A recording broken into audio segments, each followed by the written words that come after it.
el 1 de septiembre. Asiste usted en cumplimiento a la obligación derivada del segundo párrafo del artículo 69 constitucional, por lo que este acto se realiza bajo los principios que establecen la relación corresponsable entre los poderes ejecutivo y legislativo de la Unión. Maestro Aurelio Nuño, como es de su conocimiento, el artículo 69 invocado compromete a los servidores públicos que asisten en comparecencia a informar bajo protesta de decir verdad. En consecuencia, procederé a tomarle la protesta correspondiente. Le pido a la Asamblea ponerse de pie. Sean tan amables de ponerse de pie. Maestro Aurelio Nuño Mayer, en los términos de lo dispuesto por el artículo 93 de la Constitución Política de los Estados Unidos Mexicanos, ¿protesta usted decir verdad en la información que exponga a esta Asamblea y ante las preguntas y, en su caso, las réplicas que le formulen las señoras y los señores senadores? Sí, protesto. De no cumplir con el compromiso que asume ante la Asamblea, la Cámara de Senadores estará en posibilidad de iniciar los procedimientos a que haya lugar. Favor de tomar asiento. La comparecencia tendrá un formato que asegura la participación de todos los grupos parlamentarios representados en esta Asamblea en el marco del orden republicano que nos exige nuestra investidura.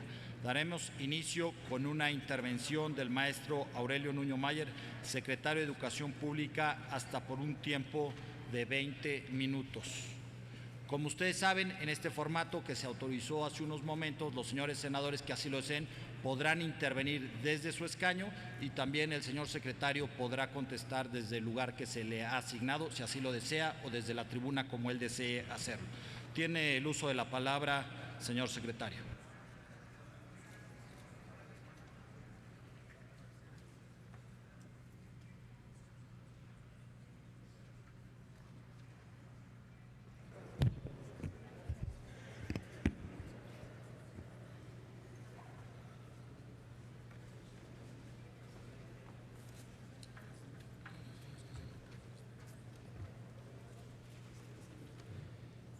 Senador Pablo Escudero, presidente de la Mesa Directiva del Senado de la República, distinguidas senadoras y senadores que hoy nos acompañan. Comparezco ante ustedes a fin de dar cumplimiento a lo dispuesto por el artículo 93 constitucional y de acuerdo a la convocatoria de esta soberanía para dar cuenta de los avances realizados durante el último año en el sector educativo. Senadoras y senadores,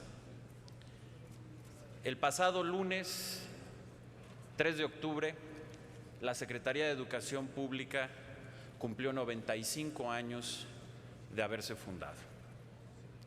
Hace 95 años, el presidente de la República, Álvaro Obregón, nombró al primer secretario de Educación, José Vasconcelos, y en el decreto de creación de la Secretaría de Educación Pública, explícitamente se dijo que su objetivo era crear y sostener un sistema de educación pública en el país.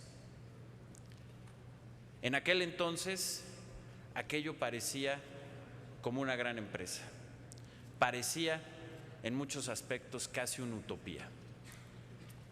México en aquel momento tenía cerca de 15 millones de habitantes, estaba iniciando el proceso de pacificación después de la lucha armada de la Revolución Mexicana.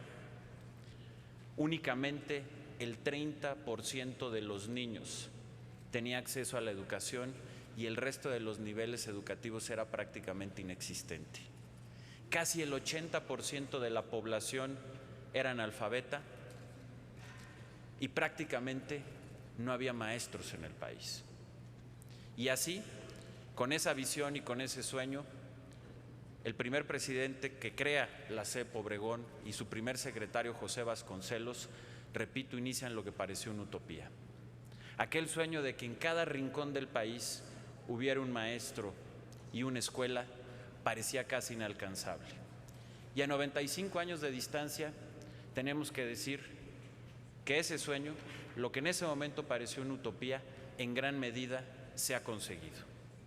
Hoy México cuenta con uno de los 5 sistemas de educación pública más grandes del mundo, con 34 millones de alumnos, 2 millones de maestros y un poco más de 260,000 edificios o planteles educativos. Hoy, ese sueño de que en cada rincón del país hubiera un maestro y una escuela, en gran medida ha sido cumplido. La cobertura en educación básica es prácticamente universal, es del 100% en primaria, casi del 100% en secundaria. En educación media superior hemos llegado ya al 79% de cobertura y en educación universitaria, en educación superior, es ya del 36% esa cobertura. Ese logro que tuvo México como país en el siglo XX de construir ese sistema educativo es algo que a todos los mexicanos nos debe de llenar de orgullo. Sin embargo, también teníamos que reconocer que ese sistema educativo en muchos aspectos se agotó. Era un sistema educativo que respondía a las necesidades del siglo XX y hay que decirlo también con claridad, un sistema educativo que a lo largo del tiempo fue generando muchos vicios y muchos problemas que hacían que este sistema ya no fuera compatible con las necesidades del siglo XXI. Es un sistema que a pesar de todas sus virtudes olvidó lo central y lo elemental, que son los niños, las niñas y los jóvenes quienes deben de estar en el centro del sistema educativo. Un sistema que fue construyendo con el tiempo una estructura corporativa y clientelar que evitó que los maestros pudieran tener una carrera sustentada en el mérito, en el desarrollo profesional y, por supuesto, en la transparencia y en el esfuerzo de su trabajo. Un sistema que fue dejando en el olvido a las escuelas, en la infraestructura, pero también en su organización, y que fue creando un sistema vertical de una escuela burocrática que impedía la vitalidad, la innovación y la creatividad. Un sistema que también se retrasó de manera sustantiva en los planes, en los programas, en los enfoques pedagógicos, respondiendo más a un criterio de información, de acumular información, de memorizar, en lugar de aprender a aprender, que es la esencia de lo que los niños necesitan hoy en el siglo XXI. Un sistema que también dejó de cumplir con su función social.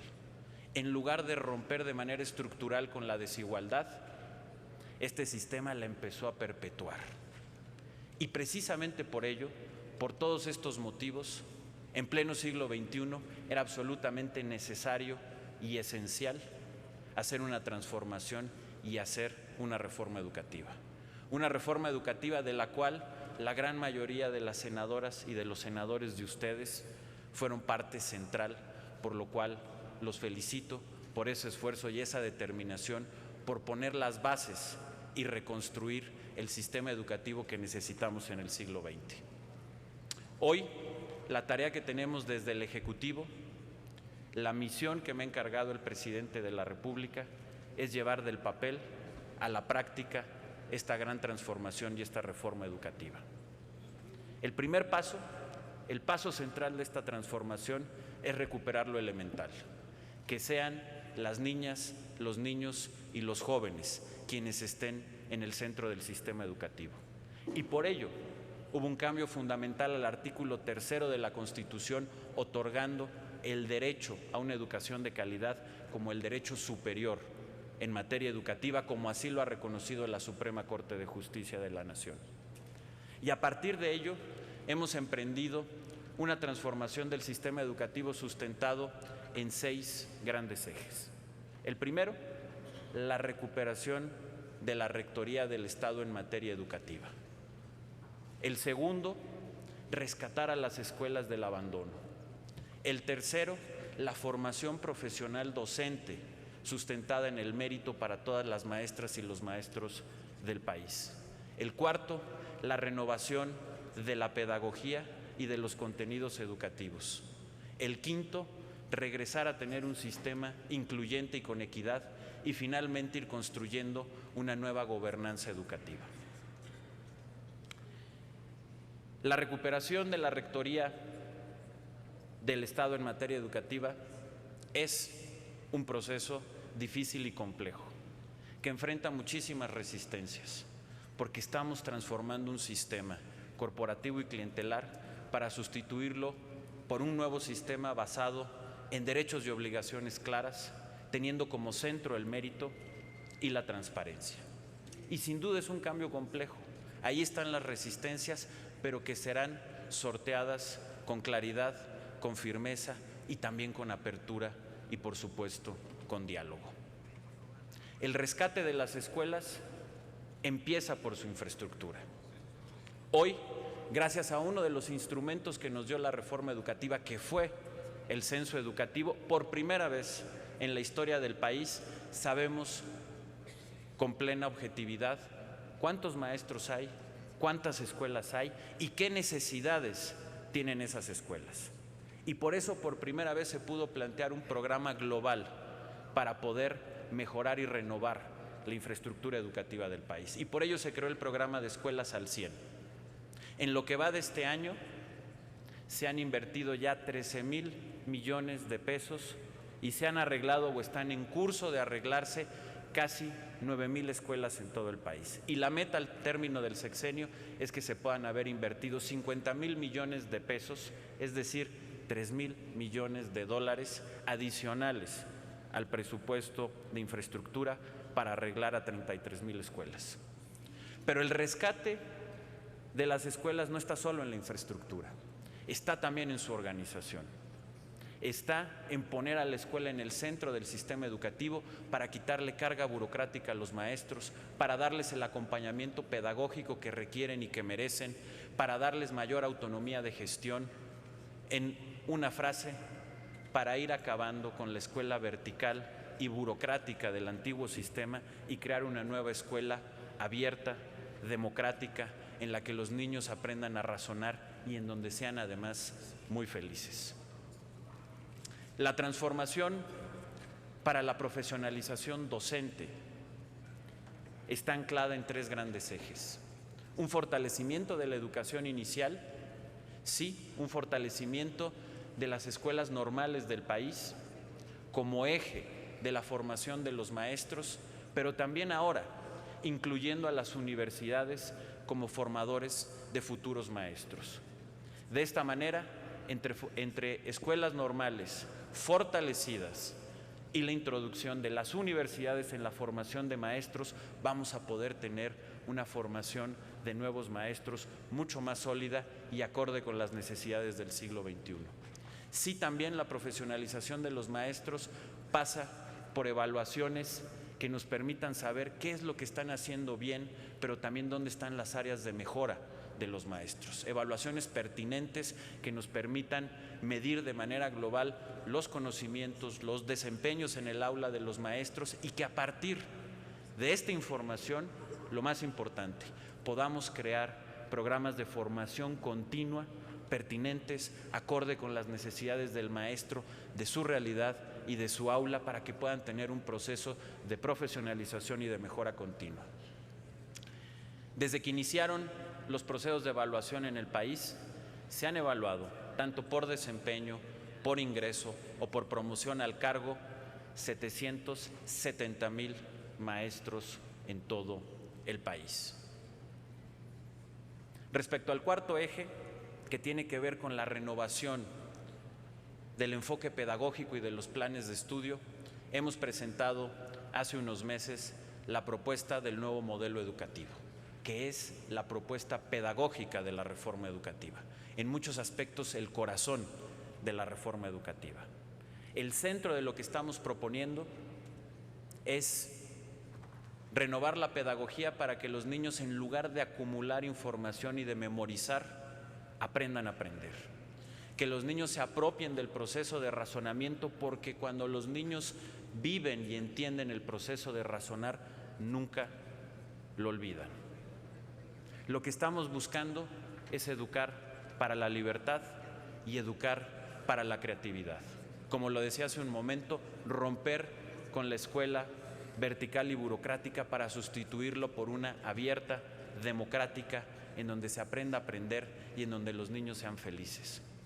En donde lo que estamos buscando es una concentración en las habilidades que servirán para toda la vida. Lenguaje y comunicación. Que los niños y las niñas de México aprendan bien español, entiendan lo que y puedan razonar lo que hay en un texto. que sepan hablarlo con propiedad, que tengan un vocabulario vasto, que también lo hagan en otra lengua materna quienes lo tienen, y que además el inglés se vuelva en una segunda y en una tercera lengua, porque es una herramienta fundamental para enfrentar el mundo globalizado que hoy vivimos. En este nuevo enfoque pedagógico, de igual manera estamos dando una concentración particular al razonamiento matemático, a la comprensión del mundo natural y social. Y de manera muy importante e innovadora, estamos proponiendo que sea parte del currículo lo que hoy se conoce como las habilidades socioemocionales, que son también habilidades fundamentales para la vida. Que los niños y los jóvenes se aprendan a conocer a sí mismos, que sepan trabajar en equipo, que estén seguros de sí mismos, que sepan hablar en público. Esas habilidades que antes se pensaba que se nacía con ellas o no, o que en todo caso era labor del hogar enseñarlas, hoy sabemos que así como se aprende matemáticas, o se aprende español, o se aprende inglés, también se pueden aprender en la escuela y que forman parte central de la formación de los niños y de las niñas en este nuevo siglo. Ese es el nuevo enfoque pedagógico que estamos proponiendo, complementado con por primera vez dar ciertos grados de autonomía curricular a las escuelas.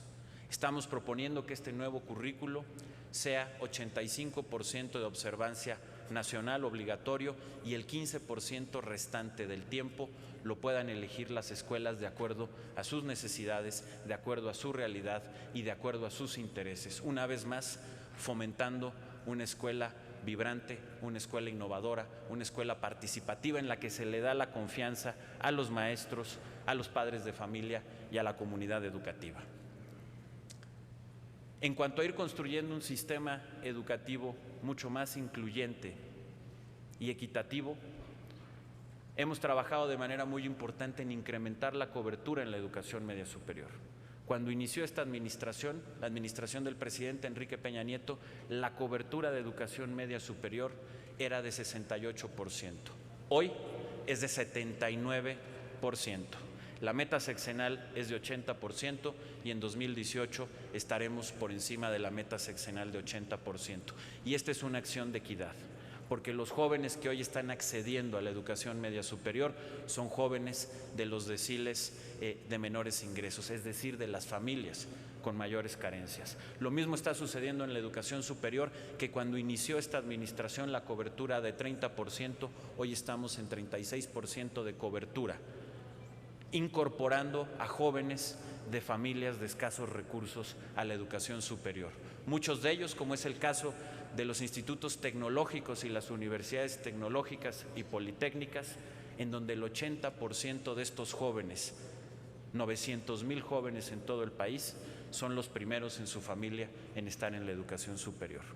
De igual manera, por ejemplo, en la educación indígena hemos aumentado la eficiencia terminal al pasar del 90 al 97% en la eficiencia terminal y hemos reducido la deserción de 1.8% a 0.6%, es decir, una reducción de 200%.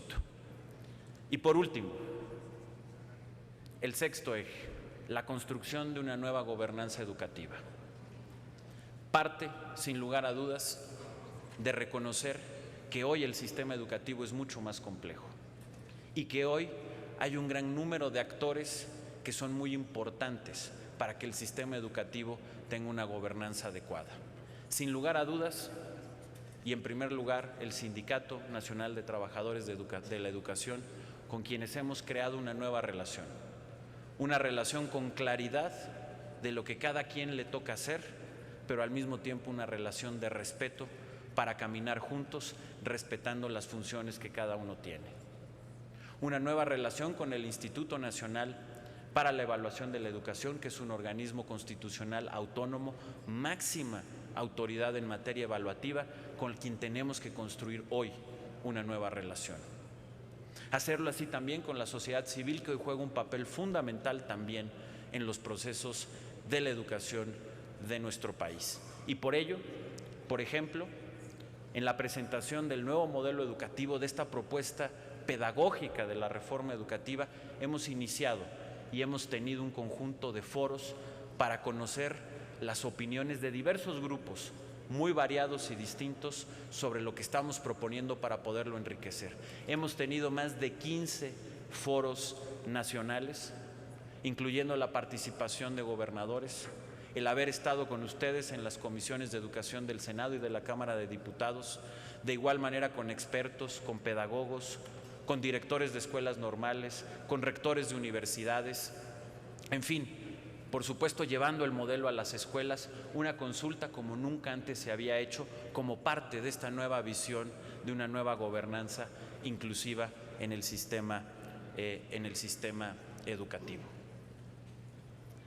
Finalmente, senadoras y senadores, para concluir mi intervención, decirles que desde el punto de vista del Ejecutivo, hoy estamos viviendo uno de los momentos más importantes del país.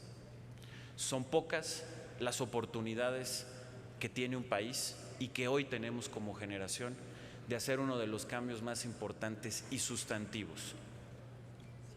Es el cambio en el sistema educativo.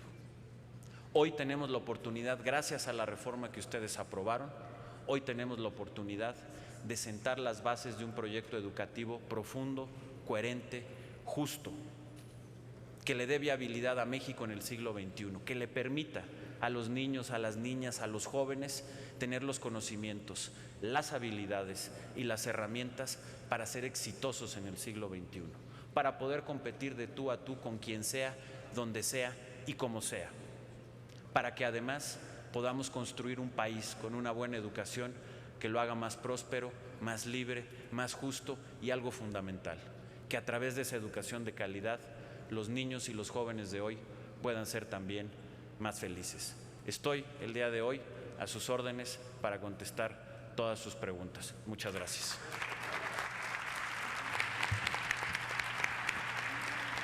Gracias, señor secretario. Pasamos a las intervenciones de los grupos parlamentarios hasta por 10 minutos. Tiene el uso de la palabra don Manuel Bartlett.